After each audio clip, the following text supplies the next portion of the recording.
block the heavy. You're very welcome. Jane is a great colorist, not only an artist, but a great colorist. She can answer, if you've had some questions, she can answer many, many questions. We're going to have a small video, which Jane is going to talk about her artwork, and then we'll see some demonstrations. If you're on Facebook, I'll go ahead and I will read your messages. And if you're on Zoom, you can ask Jane directly. Jane says the questions are fine when she's painting. So please just ask any questions you might have. With that, Jane, I'm going to send it over to you. Okay. Are we starting with the images? Yes, we have a PowerPoint to share. Okay. Just have it ready. Okay. So I've put together 10 of the pictures that show a bit of what I do. And what I thought I'd do is to show you the sketch that I did on location. That's all right. Okay. That one, yes. So this is an image called Boyds Rock Quartet, Shoalhaven River, which is south of me. And it's a large painting, but I'll just show the image where I painted on location, because wherever possible, I work from life. So if you just go to my sketchbook. Okay, we got to stop share first and we'll feed the other. There you go. Lovely. So then this was a sketch I did down at the river. And one of the things that was amazing was that the water coming up to the edge was absolutely quinacridone gold. And so that's what I really wanted to focus on in that picture. So this is on the location, and I also take photos, but I like to really study it in real life. And then when I go back to the studio, I can use the sketches and the photos to do a larger painting, which is what the other one was. And I've done this study a couple of times. So this one is another variation. So I went back another time and the water was a different color. So then the painting I did based on that one was quite different again. And while you're showing these, I'll just show the other image that is done on location to help out. And it is, oops, hiding. So then this was another one that I did, the sketch sitting down in the very, very cold. It was in the snow season. This is a snow gum. And then I did a larger painting of this one as well. So then you can go back to your PowerPoint. Okay. Jane, I was just quick question. In your sketchbook, do you draw before you paint, or do you just go right into painting? I usually draw, whether in pencil or whether in fountain pen. I usually start with drawing. I often use a water-soluble pencil because then it will just disappear when I start to paint. But drawing is very much part of my DNA. I trained as an etcher and I love line and fountain pens and ink as well. So yes, it's usually drawings as a beginning. Thank you. So this is Boyds Rock Quartet 2. And then it's a different view of the same rocks. And I've called it Boyds because Arthur Boyd is a very famous Australian artist. And he painted these rocks over and over again, but in a much, much looser, more expressive style, and much more of a realist. And he never actually painted all 4 of them. I didn't realise there were 4 until I actually went and saw them. But I love the 4 rocks. They've got such character. They look like little animals. Do we move to the next one? Yes. Okay. So this is snow gum. So this is a much larger version of the one I did down at the Snowy Mountains. And I love the Australian gums. And the snow gum in particular is just beautiful because it's so white and all this bark stripping off and changing colours. And in some years, the colours are magnificent. Some years they're less so. And I don't know if it's to do with the weather or the rainfall, but they just vary a lot. I love this. I loved this tree. Trees are a favourite subject. Now this is one that isn't drawn. This is an imaginary landscape called Outback. And it's just our Australian desert is this sort of colour. So this is just an imagined view of the Australian outback. I do a lot of working from life wherever possible. And so I do, and I love being in the US or Canada at the time, this sort of time when you have all this amazing gourds and pumpkins, all those sorts of things. This is the sort of thing that I just will go into a market and just draw things in a market, or buy something like this turban squash and then just paint it. So there's all sorts of things. I love orange, and so this time of year in the US and Canada, I just think it's fantastic. So there's a couple of the other variations of those, and then here's the sketchbook with that one. So this was actually a workshop that I was doing, and just each of these is just done from life, working through them with their shadows on the paper. So just doing one after another and building them up on the page. But these shapes, we don't get anything like this in Australia, so I just love drawing them.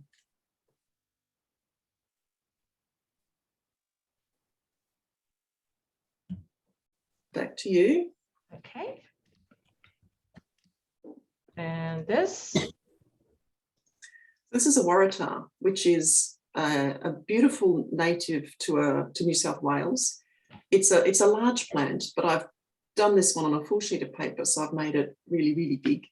I love the colours of them and the detail. So the waratah is, it was done from life, so I actually bought one and had it sitting with me. But as I say, I work from life as much as I can. But if it starts to take too long, then I'll work from a photo to finish it off, because the colours do change.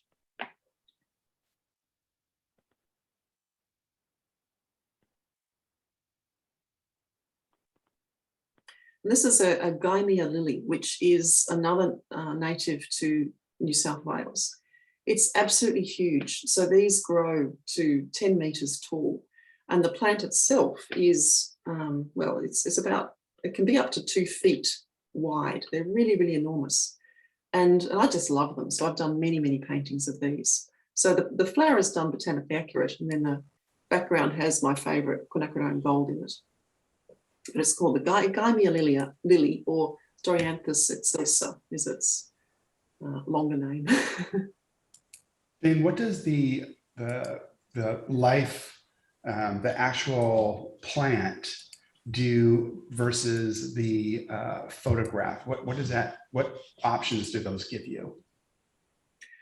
Oh, you can see it more clearly. When you're working from life, you can actually, because you can move your head and see what's happening with the plant, you can see more clearly what's going on. You can have the colours more accurate. With a photo, you've got the problem of it's already gone through the process of the camera and then the printing process and whatever other manipulation has happened. So the colours aren't necessarily as exact as if you're working from life. Okay. So I've actually bought one of these plants and carried it home, and they're really heavy, and had it sitting in my room and drawing it from life and working from life wherever possible. But once again, they do change, and so I work from photos as well if I need to. But there's just one of the reasons I draw flowers so much is I can do them from life and have the real colour and the real form.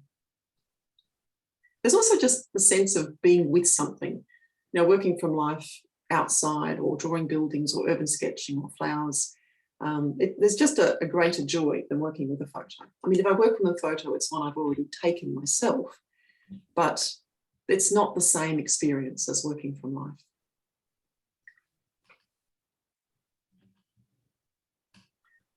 However, there are times when you have to work from a photo. So when I was in Venice, I took a photo of this door, and then this is painted from the photo.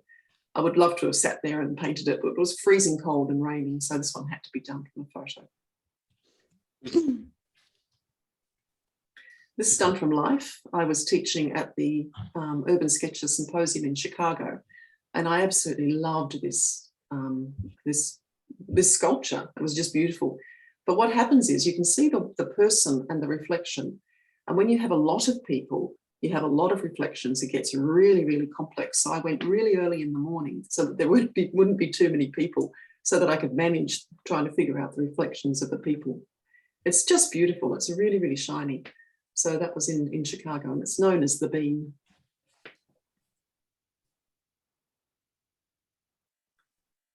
This is red cadenza. I called it that because in music, the cadenza is the sort of the showpiece of the soloist, and the flower is the showpiece of the plant. And so this is it's just a whole lot of flowers just showing off their best. And it's a nearly full sheet of paper, so it's quite large, and took a long time to do this one, about 200 hours, I think. But I had a lot of fun. Jane, in the chat, people are asking, what size do you typically paint in? Most of the ones that I've just shown are full sheet, but the sketchbooks are either A5 or B5. So I tend to work either full sheet or half sheet, and then sometimes a bit smaller than that.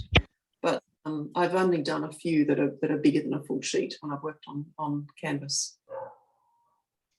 Thank you. So the next slide, Jane, would have your socials, social media account ready. It's not moving. Hang on. Let me just stop share. So a question that was asked, Jane, is how do you work on something? How do you approach something as complex as that last image? What do you go through? Well, actually, that was interesting because I couldn't face drawing at all. I had taken the photo. It was actually a florist, and they had all these flowers in buckets and so on, and it looked beautiful. And I just took a photo, and I printed it, but I just couldn't face drawing it. So I just started painting. I just chose a flower, outlined it in very, very, very light watercolor and painted it, and then did the next flower and next one. And I just let it grow because I didn't want to draw the whole thing and then paint the whole thing. So it really took a lot of just sort of hoping everything would all end up in the right place, which it did, but it sort of evolved little by little. And I'd work from one part, then I'd move to some other part, and then I'd go back to another part and just work around it. So I would finish one section and then finish another section and then start drawing them all together. So that was an unusual one because normally I would draw something first, but as I say, I just couldn't be bothered. It was too much to draw. And I didn't want to have that sense of being stuck in a drawing and having to colour it in. Do you mix onto the paper itself, or do you test some colors off to the side before you bring them onto the paper? I usually mix them on the palette if I'm actually mixing them, but sometimes you want the colours to blend on the paper because you actually want that interplay between two different colours, particularly with some of the flowers.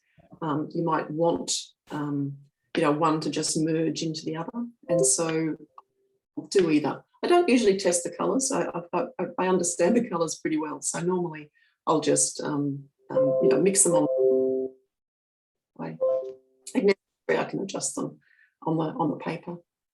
So yes, sometimes mix on the paper, sometimes on the palette, but I don't often test them. And do you work on more than one painting at a time? I'll quite often have a couple of different sizes. So I might have one that's a really, really big one and one that's smaller going at the same time.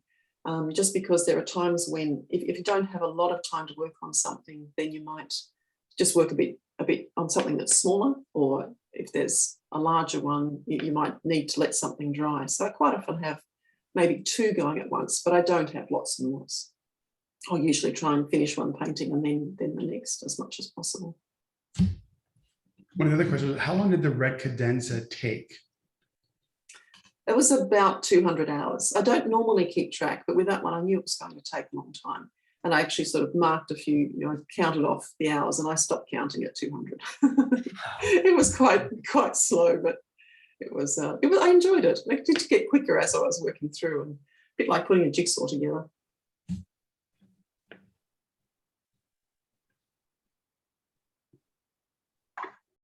May I ask about your red earth and looking out at the Outback, about what pigments you were using at the base for creating the ground and the texture there?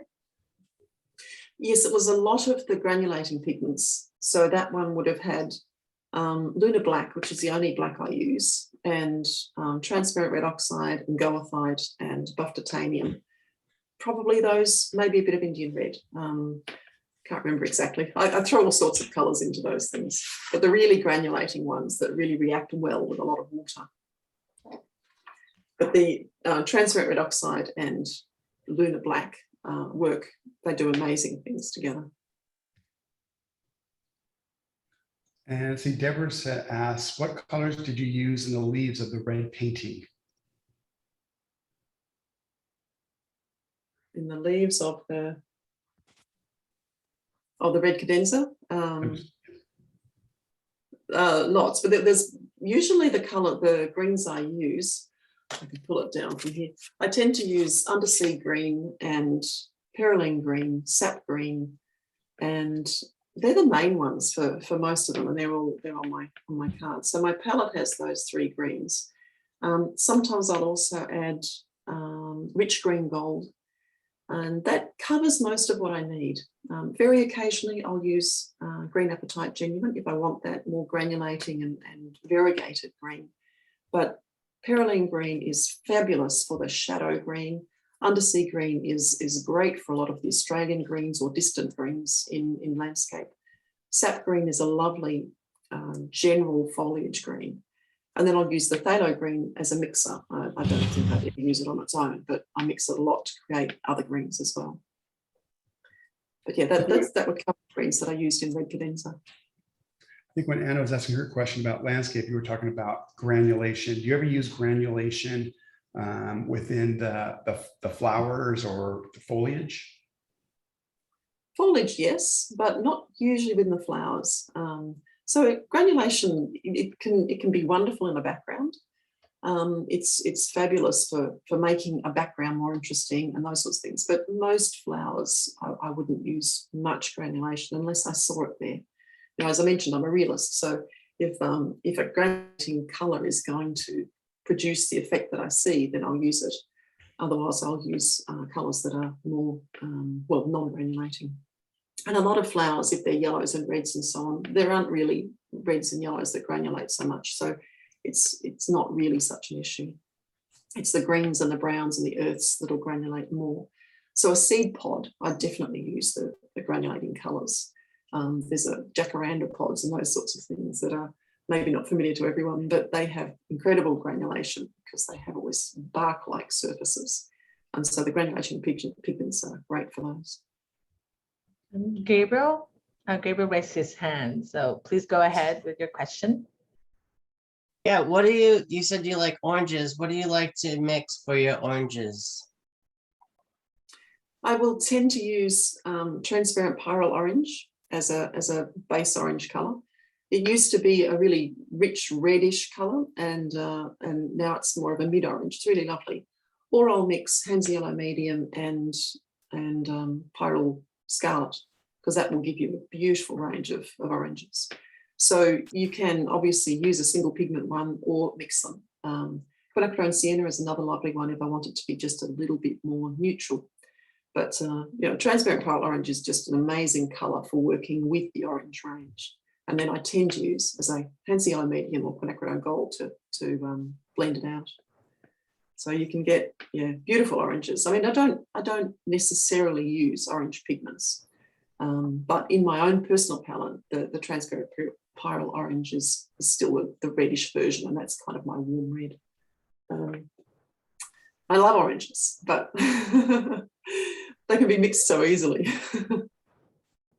And the new blue orange, what do you use that? What are you painting with that color? If I were painting a bird that had orange and blue feathers, then I would use the black that is made with the blue and the orange pigments, because then you can just slightly adjust it into the oranges and slightly adjust it into the blues. If I were painting something like the waratah that's red and green, I'd use the red, green, black, because once again, it's going to maintain colour harmony. So if I'm working with something that's crimson, if I want to neutralise that, I use phthalo green, and that black is made with the crimson and the phthalo green paints. So it's then much easier to darken something, but also to adjust it. So it's about the subject matter, particularly with someone like when I was in Amsterdam, a lot of the buildings are black. And I found I was constantly having to mix what I call Jane's Black, which is the red crimson combination. I can show you that. It just was easier to have that as a pre-mix so that you don't end up, what tends to happen otherwise is that you get a bit of separation. And so your black building starts to look either greenish or purplish. So I'll show you here. So here's Amsterdam, and we have these amazing black buildings. So this is the mixture of pyrrole crimson and phthalo green that I call Jane's Black. And I've been making it up in great big tubes. It was in the water, in the windmill, and it was in this sort of building. But I was doing it here on the fly, and then I ended up going back to the hotel room and actually just making a little half pan of Jane's Black so that it was ready and available so I could work more quickly. The premixes save you time. There's the Jane's Grey used in that one as a premix, and here's the Jane's Black. And so having it ready-made, you're not having to spend the time mixing it again. That's wonderful.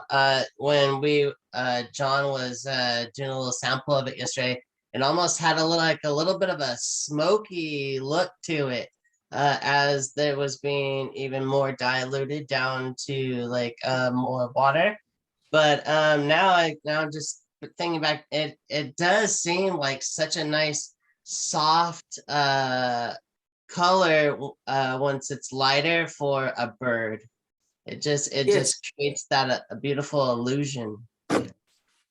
Here it is in a flower. So this is done with Jane's Black, and just working through the whole flower very carefully, and actually putting it into the background and doing all the tone in the background, and then adding the color over the top. So it can be quite soft and subtle. The point is it's intended to be completely neutral, whereas Jane's Grey has a little hint of blue about it. The idea of the Jane's Black is it's absolutely in the middle between the red and the green, so it reads as completely neutral black and then softens down to a neutral grey. And I'll just show you that a bit closer. That's lovely. So Jane, Raphael has a question, Raffaele, and it's, when did you start using a mix of ultramarine and burnt sienna? Well, actually, years and years ago, I did a lot of explorations with colour. And because I'm self-taught, I've had to discover everything for myself. So I'd just read something or see something or try something. And I just started mixing colours together, and I found, oh, that's a really nice grey. And so I started playing around with that, and that became so useful that I then just made it as a colour in a pan, and I just mixed it up into my palette. I actually don't know when I started doing it. So it's a long time ago. I started then putting it into my students' palettes, and I had to give it a name. So originally I called it Bist, which means, which I thought meant a mixed grey, but actually apparently it's a brown.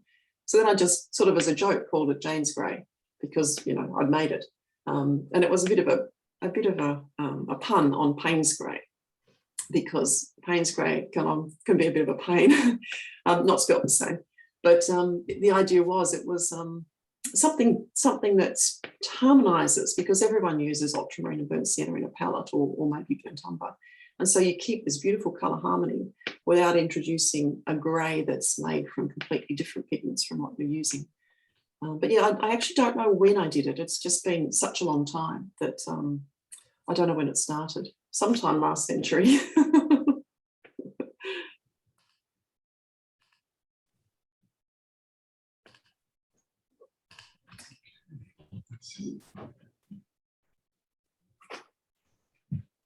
So with that, Jane, would you like to start your demo portion? So I'll make sure I give you enough time.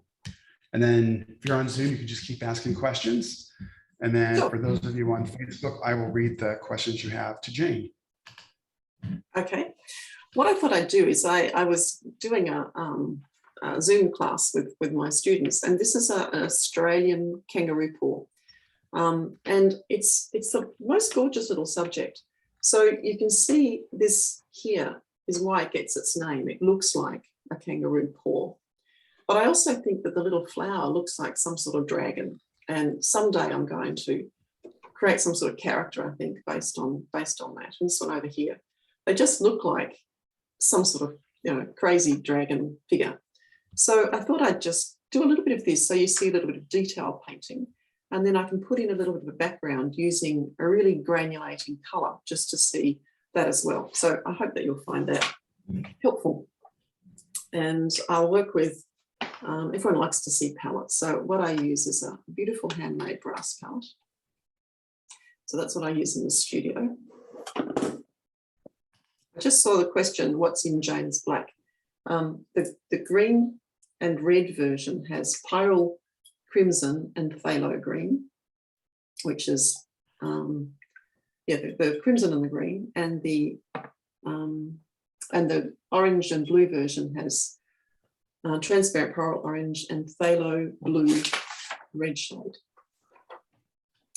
So then what I'm using here, so this is a Da Vinci brush, and it's a little mop, tiny little brush. And I'm just looking at building up the colours in here. And there's this lovely undercolour of quinacridone gold. I don't really need to talk it all through with you. You can watch, because then you can actually ask questions if you want to. I'm just so used to always talking it through with my students that I tend to just chat away. It's good to hear you talking about it. Is it helpful? All right, well, I can carry on. But please interrupt if you've got a question. So I'm using a quinacridone gold with just a hint of crimson, just to make it a little bit orange, and bringing that around into the background subject. So I'm looking at this one in behind. And what I often do with these sorts of subjects is work with a quill or a nib, a really fine nib. So I'm putting in the crimson while the gold is still damp to give it that little soft effect, because these have all these little, almost like little hairs in the colour. And that needs to be done damp into damp to create the softness in it. So I'm putting this in the background. And then there's all these tiny little hairs. So I use a nib, because it can be hard to get a brush that's fine enough and strong enough to create the kind of line work that I want. And this enables me to be able to paint, to draw with the paint. Now, this particular type of nib was very common in Australia and in England, but not so much in the US. However, there are ones called blue pumpkins and a couple of other ones that are available in the US. It's a fine, strong, pointed nib. And it's also lovely for writing with, but it's I tend to use it to draw with. Do you know the size of the nib? It's called a post office nib. It doesn't have a size, they're just all one size.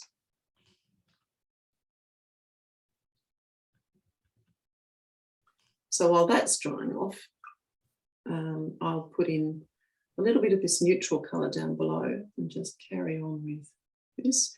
Now I've drawn this really, really lightly in water-soluble pencil, watercolour pencil, in a crimson. And I'll often do that so that when you put the colour in, it just all blends in together.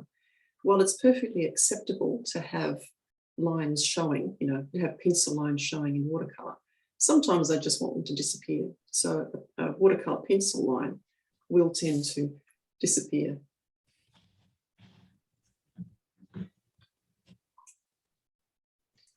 Jane, there's a comment here from Trisha. She said Jane is so humble, and have her talk about her new book and where to find it, and also mention your wonderful classes. Actually, we have prepared a slide where you could see Jane's social media accounts, courses, and books. We can, of course, share it later, but at the same time, we are typing in the chat room links to her workshops and books and her socials. Well, I'm delighted. I've just published self-published my third book. So I can talk about those because they've been really, really fun to do. When I first launched my website, which is nearly 10 years ago, one of the first things I put up there was a whole series of 100 watercolor mixing charts that I created, because it seemed a bit of a shame to have put all that work in and not to kind of share it around. And so the first book is called Watercolor Mixing Charts, and it just has all of those charts together for those who want it. I mean, they're available on my website, but for anyone who wanted to actually be able to look through it as a book. And then the second book was done, the first one was just mixing every color with every color. They're nearly all Daniel Smith paints, and it was when I was working with them, once again, last century, just starting to explore what happens if, which is often the question I'm sort of asking, you know, what happens if? So then I wanted to do something that was a bit more user-friendly. So sort of come up with a palette of colours and then show how those mix. So mixing just the 15 colours of what's now the ultimate mixing set, a Daniel Smith set, which many of you will have seen. It's this one. So this has the 15 colours that I've devised that I figure you can create any colour you want with just those. And so then I did a book to show how that's possible. And I'll just detour and show you that briefly.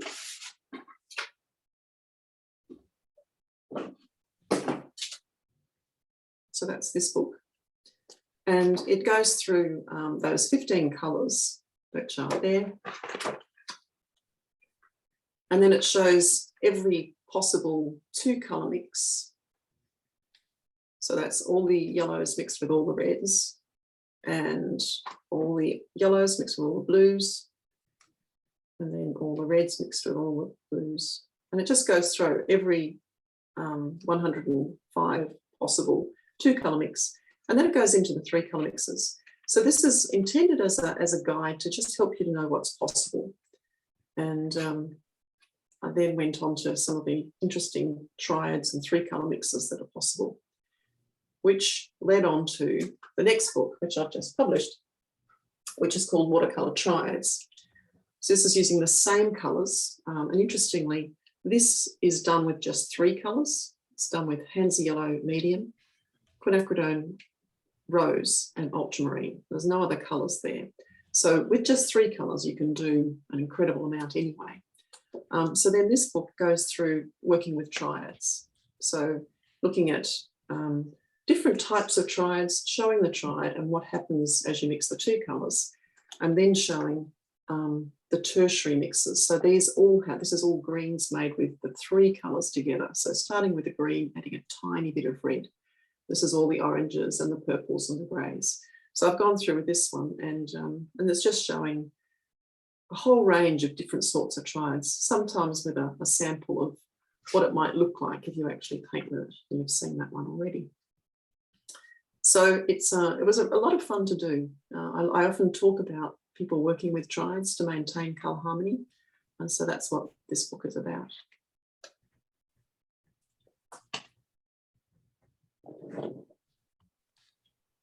So there's a question about your painting. Do you paint both flat and at an angle, or mainly just flat? Well, I'm actually at a drafting table, which is at about 20-degree angle. So right now I'm at an angle, and that's nearly always what I do, because it again gives you that additional help of gravity, which can just help with the flow. You have a little bit more control if you know exactly where things are going to flow. When I work on plein air, I will also work slightly at an angle, because I'll have my sketchbook on my lap, and it's also just slightly at an angle. So preferably I'll work on an angle. But if I want to get a particular effect, if I want something to granulate, or I put a salt effect down, then I would definitely make it flat. So there are just times when I'll let it dry flat or apply it flat.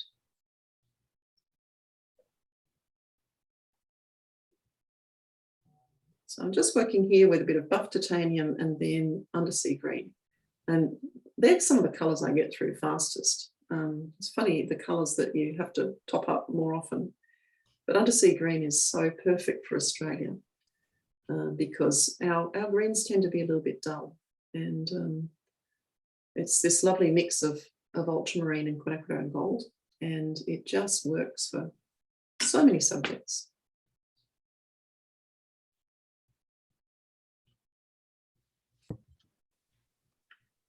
So then just working around these little stamen.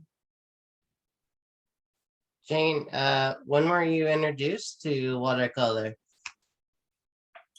I think I was about 14 when I bought my first watercolors. And it was one of those things I used to walk past a store and I saw them in the window. It was one of the Cotman sets, I think. And I've always loved small, compact things. There's something about the ability to carry things with me. And they just kind of, well, I think I saved up my babysitting money and eventually I bought them and took them home. And I've often felt as though it was a language I understood. I used them and I loved them and it just felt so natural. And I've been, loving them ever since.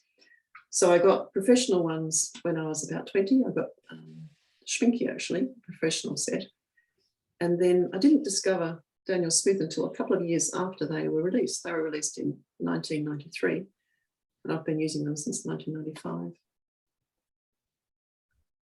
And they just work so well. I mean, I've tested just about every watercolor in the world. And there are so many beautiful watercolors. There's no doubt about it. But what I look for is colors that re-wet and reactivate immediately, because I do so much on location. I don't want to have them, not activate fast. And a good range of colors, mostly single pigment where possible. Be able to sort of take them from a tube and put them into whatever crazy palette I may have come up with and so on. They just work really well for what I want to do. So I've been using them for 26 years. Do you often use, buff titanium as an undercolor for rock sand flowers and other things? Not necessarily as an undercolor, but often mixed with. So I've put it in here as a first color and then put another color into it. So in that sense, as an undercolor. But often it's something I mix with other colors when I'm putting it on. I love buff titanium. I just think it's a really unusual color. I think it is a sort of an unbleached white, Right. but different from that because of the granulation. So it does things that are really, really lovely. And I live in Sydney, which is basically built on sandstone. And so it's just the perfect color for putting into sandstone. Mm-hmm. So the combination of buff titanium and goethite, which is another favorite, give this incredibly, goethite is it's a PY43 earth color, but with the most unusual granulation. Right. So for those who aren't familiar with it. You mentioned that you use buff titanium. It's one of the two colors you use most frequently, you run out of. Do you use it for the purpose of desaturating the other colors that you mix it with? Sometimes, because it will give the slightly pastel-y colors of some succulents and so on. So sometimes I'm using it for that, but often I'm using it for what it does for sandstone. So whether it's, I'm just trying to think if I've got a book handy that would show it. I might do.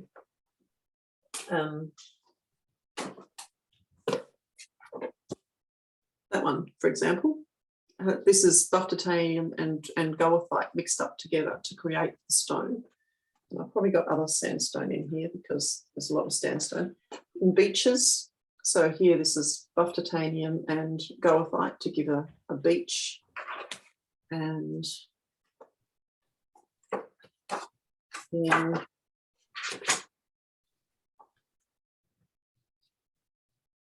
you can see it in a lot of them. This one's got them as well.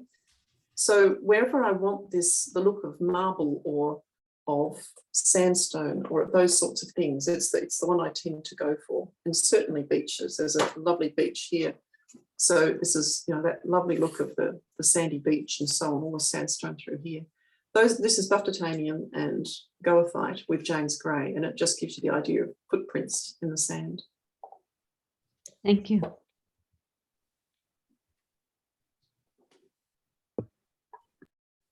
You said So you have a. Sorry? you said you had a different palette for the studio? Yeah, so this is the studio one.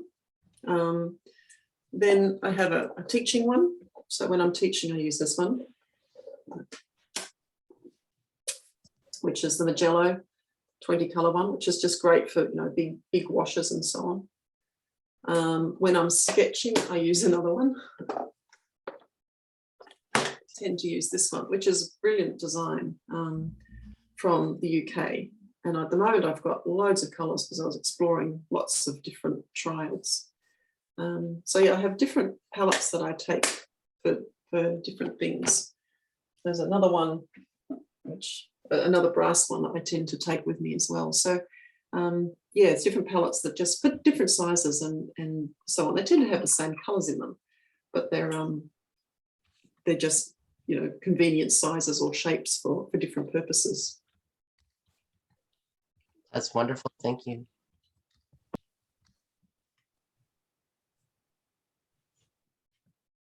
So I just need to darken this in here.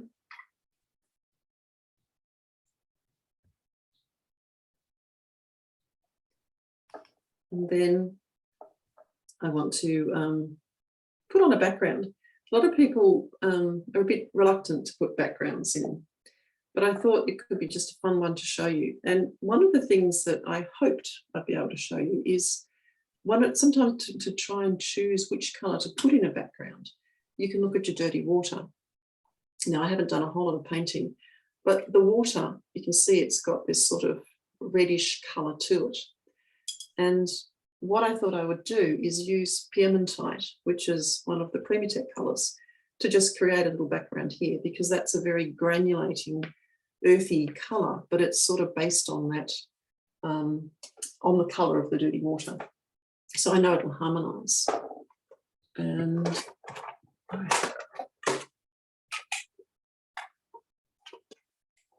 so pigmentite is one of the extras that I use often for different effects. There's a colours I use as the basic ones I'm using, but pigmentite is one of the ones that I just love for sort of special purposes, whether it's to create rust or whether it's to create interesting backgrounds or so on. So I have my basic palette, but then I have here extra colours, you know, things like cobalt blue, which I occasionally use, or cobalt turquoise, and I love them. This is lovely if you're doing the look of oxidized copper. Cobalt blue I might only use if I'm in the Greek islands and painting the roofs, but it's just a beautiful colour. So there's, you know, special ones in here. I've also got both of my, you know, James Blacks and Lunar Black, which is the only black pigment that I use. So these are the extra colours. But what I'll show here is pigmentite, which it's a bit like an Indian red in the sense that it's an earth red, but it's more granulating, and you can sort of see how it relates in colour. So with a background, I would tend to get a little paint ready just to have an idea of how strong it's going to be. And then I tend to work with two brushes, one with water and one with the colour, just to give a little bit more time. And because this is broken up, I've just drawn a very light area that I'm going to put the background in. I'll just be able to do it in sections. So I often have things coming outside of a background so that you don't have to do great big areas all at once. And then touching it onto the damp, colour-wise, it should be fine. So when you want something to granulate, you paint onto damp paper. It will give you more granulation. And I'll also tend to dot it on rather than paint it on really smoothly. And then this will then granulate on the paper. If you want it to granulate less, then you do it on dry paper and you'll get less of an effect. And if you do need to pick up a bit of extra colour because there's too much water, you can just suck it out with a slightly thirsty brush. So this is just going to quietly, you know, do its little bit of magic. And I'll show you a bit closer up. You can see how it looks now.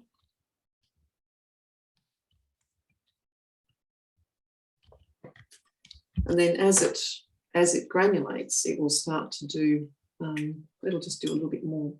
But I want to vary this. So I'm just going to do the larger section next, pre-wetting. And I'm wetting it close to the edge, but not absolutely up to the edge, because I'll do that with the paint. And when I say wet, I kind of mean damp, not wet. And I want it to be a little bit lighter up the top and a bit darker down the bottom. And I want to make sure that it matches with what's on the right.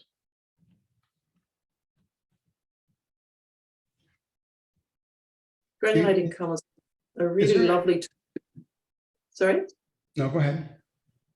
They're lovely to do for a background because they will just do interesting things. You can see that pinks are starting to come out. I'm going to let it go a little bit darker as it goes down. And you can see how gravity is helping to make this flow. Jane, what is the name of the metal palette? Is that from, or is that a brand? It's handmade in England by a company called Little Brass Box. Okay, so that's Craig Young. No, it's not. It's one of his.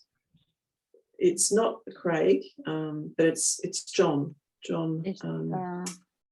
Esta paleta de Little Brass Box, esta paleta de bronce, no es de Craig Young, pero de una persona que se llama John. And then Liz is asking, what is the name of the plant that you're doing? What's the plant? ¿Quién está preguntando? Yeah, the name of the plant. Esta planta se llama Angela. Oh, okay, good now. So could you repeat it one more time, Jane?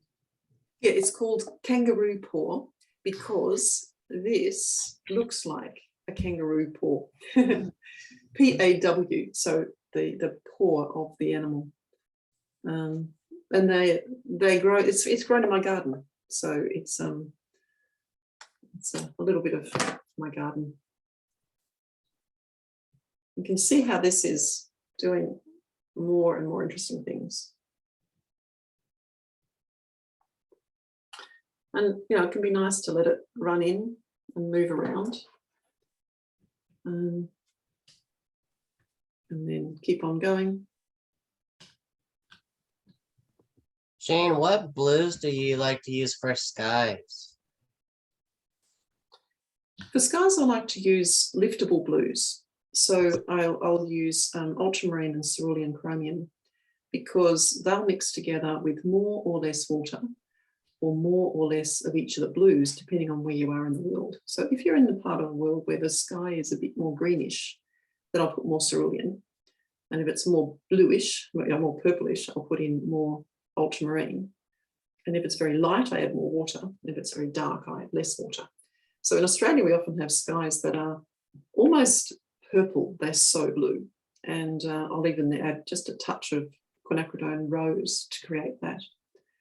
But in England, I'll add a whole lot of Jane's grey because they tend to be a little bit more grey.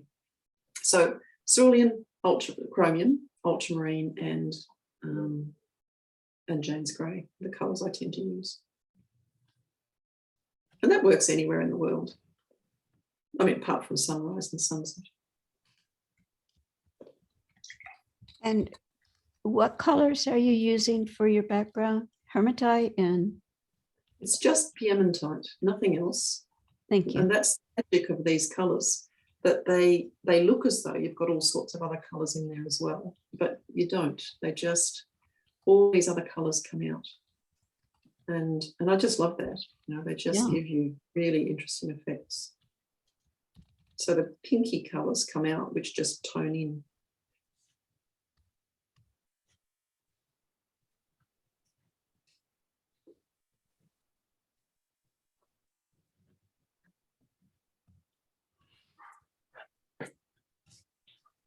Jane, is that a watercolor sketchbook? Yes, this is made with Fabriano Artistico paper. It was a Kickstarter. It was the perfect sketchbook, which is now created by Etchelab, and this was their original version. So they make their signature one with 300 gram paper, but this is 200. So I love them. They're really, really beautiful books. So when they did the second Kickstarter, I bought a whole lot of them because I find that if you love something, you've just got to stock up because it often changes. So if there's a colour you love or there's a book you love, it's actually worth getting a few spares just because when the paper changes, it's so disappointing. So I'm just going to tip that up a little bit more. And that you can see, there's got this amazing granulation. So I'm just going to show you that a bit more. And see how it just ties in with the colours.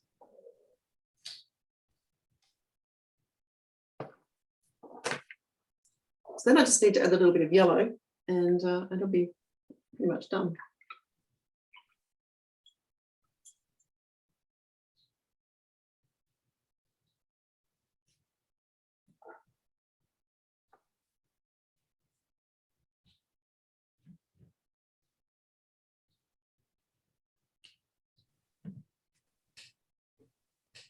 The two yellows I use all the time are Hands Yellow Medium and Quinacridone Gold. And they work really nicely. The Hands Yellow Medium is so sunny and clean. And the Quinacridone Gold will then give a glow, and you can create other types of yellows with them, but they just work really well. Jane, before COVID, how many months or weeks did you travel from Australia? I was usually away about 3 months a year. And which was wonderful, but it's quite disruptive. So one of the things about COVID was I was actually home all the time. So that's when I had the time to be able to create all the videos for my courses and, finish the books and so on. It's been very productive for me because I've just been stuck at home. But I'll travel again eventually once we're allowed. And is the Fabriano paper you're using, is that cold press or rough? Cold press. I nearly always use cold press, even for quite fine work. I don't tend to use rough because my work is more detailed.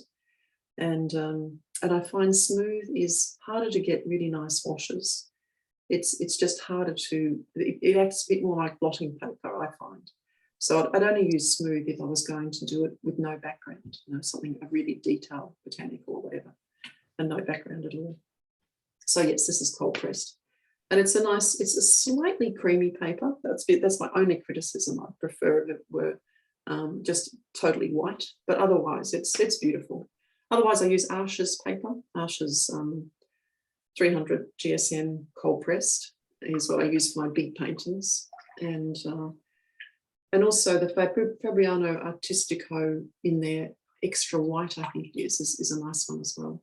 But paper is so important. It's really, really hard to get good results with watercolour on paper that isn't up to the job.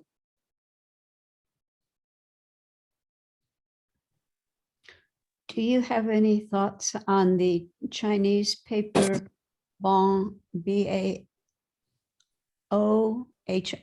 I think? I know it's available. I haven't yet tried it. Okay. I'll probably have to contact Luke in Melbourne and have a try. I've heard good things about it.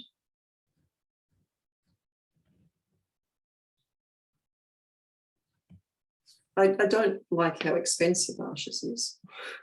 So, got to have a look at other options. Interesting part of the new paper. Yes. No, I've heard it's very good. But yeah, I haven't tried it myself, but I will. And I'll put it on my blog when I do. Did your parents encourage you to do art? Yes, they did. My parents were very encouraging.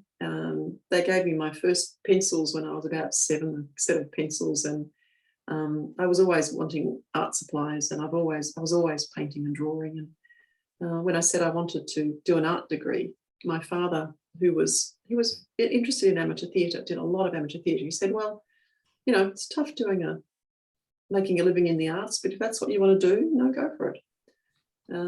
I was selling work from when I was 16, so I was actually, think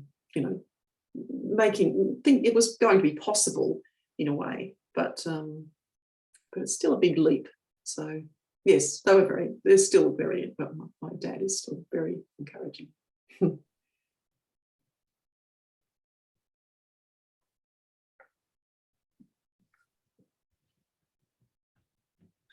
There's another brush that I use that is absolutely terrific, and that's a brush by Rosemary. This is called an eradicator, and this is their portable version, travel version. But it's really, really beautiful if you like fine detail and just need to make little tiny corrections.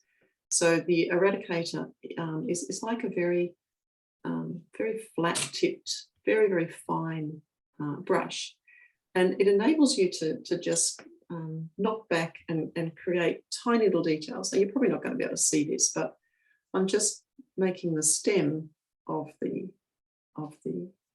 stamen go back a little further. I'll just show you close up. Just by being able to make a slight change, you can make something recede a little bit or give a bit more clarity. So this is a brush designed to help clean up things, and I highly recommend them, from Rosemary & Co in the UK. So there's the little kangaroo paw study, and the colours used in that were the pyrocrimson and undersea green and Hansa yellow and quinacridone gold and the piemontite in the background.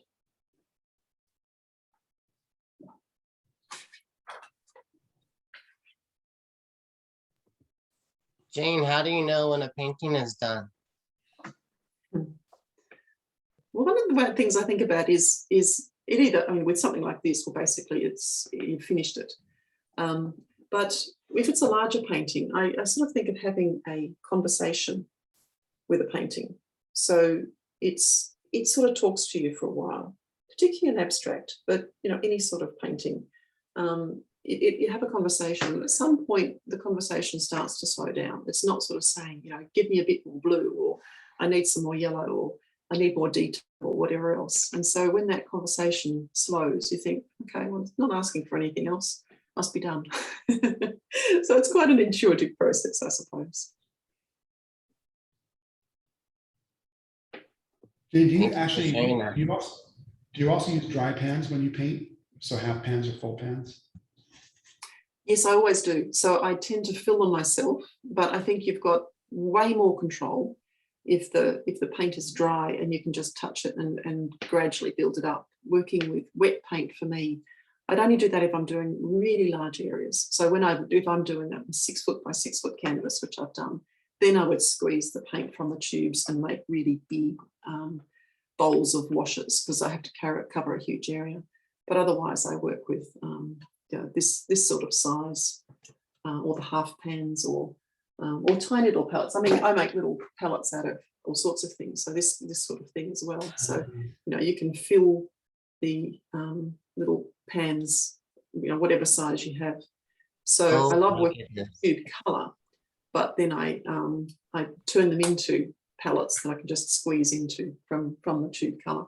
But yeah, I always let it dry and work with it like that. It works, which is one of the reasons, another thing about the Daniel Smith colours, that they set in the pan really, really well, and they don't crack, they don't fall out. They just work. So that's really important, that you can squeeze it from the pan, from the tube, and it works, dries nicely. Did you say you made that little palette? Well, yes, this was a matchbox from about 1907, I think.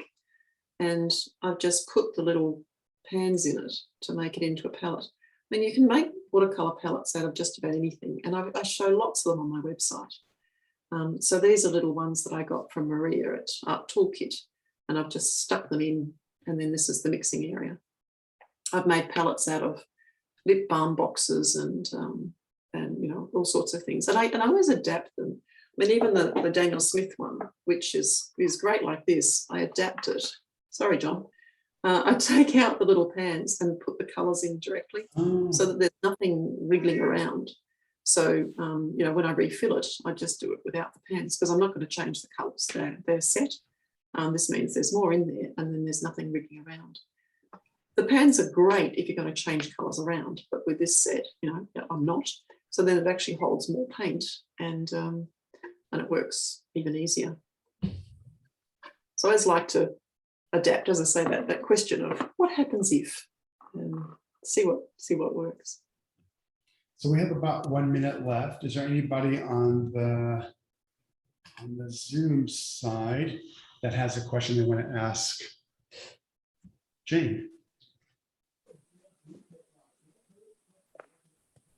Can we see a close up of the kangaroo paw? Because the focus is not ideal way far away. Thank you. Oh, that's nice. Could you tell us what colored pencils, watercolor pencils you use? Well, I actually have a set that I've matched to my palette. So this is the Albrecht Dürer made by Faber-Castell. And I've got enough here. I've got one that matches the buff titanium and one that matches the Hansa yellow and one that matches the undersea green and so on. And I've actually got that on my blog, the ones that I tend to use. So not all do a perfect match, but it sort of works quite well to just match them to the watercolor. I tend to either work with the Albrecht Dürer or the Caran d'Ache, but the Albrecht Dürer, it's easier to get a closer match. So the one I used for here was this one.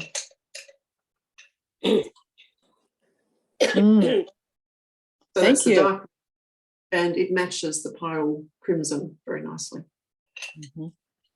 Could you quickly just review what you do with aqua, with the ultramarine blue and the I think burnt sienna? What I do with them? Yes, when you mix them. Is that what, I think John asked you a question about two colors. I thought it was French ultramarine and burnt sienna. I might be wrong about that. And I think you said you make Payne's gray or something like that. Yeah. So that's ultramarine, which is a warm blue. And burnt sienna is an orange, right? It's a neutralized orange. And orange and blue are opposites. So when you have ultramarine and burnt sienna and you start to blend them together, you create a beautiful range of darker browns and darker blues and also greys. And so one of the colors that I love to create is this combination, you know, nice and dark, and that's what I call Jane's Grey, which is Jane's Grey, okay. Yeah. So that is Jane's Grey, which is a combination of those two. Yeah. Thank you so much for that. That's all right. And then, so I'll just show you. I was going to say, Jane's. I have a quinacridone gold question. Yes. Have you noted a difference between the real quinacridone gold that we can't get anymore and the new mix when you're, as far as how it behaves in the painting? It does behave a little bit differently because the PY 150 does tend to bleed out a little bit. So it will behave a little bit differently, but it will mix the same hues. But it's another of those colours that I bought plenty of. So I'm still using the original, I'm lucky to say. But yeah, I mean, the hue is very good. It gives you a really good option. It's still a really useful mixing colour because I try and do everything as 2 colour mixes wherever possible. And quinacridone gold gives you beautiful greens in just 2 colour mixes. I'm just showing you Jane's black, the combination of. Can you show us the Jane's black with the orange and blue, please? Yep. Thank you.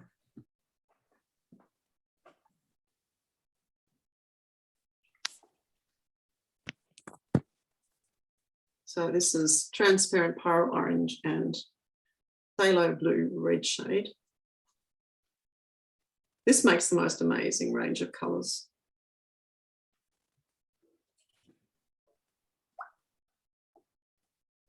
To get the black, you've obviously got to go pretty strong.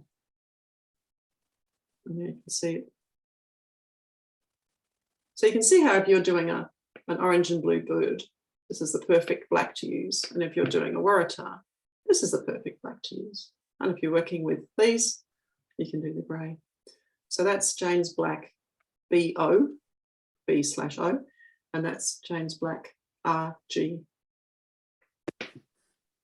I have a question for you, Jane and John. Jane works with the pyrrole crimson in some of her exercises, and she lists it and says it's a cool color, which I believe it's a cool color. But on the Daniel Smith PDF that lists all the warmest colors, warm, cooler, coolest, they've listed pyrrole crimson under warmest colors. So Is that misprint? No, there's a difference, because one is the eye of the artist, right? And one is the photospectrophotometer. So what you see as an artist, you can see a coolness or a warmness that a machine can't see. When we present to the photospectrophotometer, it's just going to give us a light reading back that, according to the scale from 0 to 100, is going to say whether it is a warm color or a cool color. So one's a machine and one is more high tech, which is your human eye. Yeah. Okay, so the pyrrole crimson, you just go with what you feel, because it doesn't look remotely warm to me. I don't know. But yeah. I hear what you're saying is that there's 2 different gradings on that. Are there other colors that behave that way? So the machine is going to look, when we present it to the photospectrophotometer, it's also going to depend on how much white is coming back from the paper. So when we talk about lunar black, which you expect to be a very, very dark color, well, it's not, because there's so much white space that when we hit it with light, it comes back with a much higher L value than, for example, ivory black or other blacks. Your eye isn't necessarily going to notice that. You're going to just say, it's kind of also what you feel. Your eye's going to say, wow, to you, that's warm or that's cool. So I would go more with what your eye is saying. Okay, great. Thanks for clarifying that. Yeah. Sometimes when we go by standards, we have to live within the rules of standards. But that's not a rule that as an artist you have to deal with. You just want to deal with what you feel and what you see. Great. Yeah. Thank you, John. You're so very welcome. Jane, I wanted to go ahead. The thing I think you need to be aware of with the temperature is actually to think about the bias is more useful.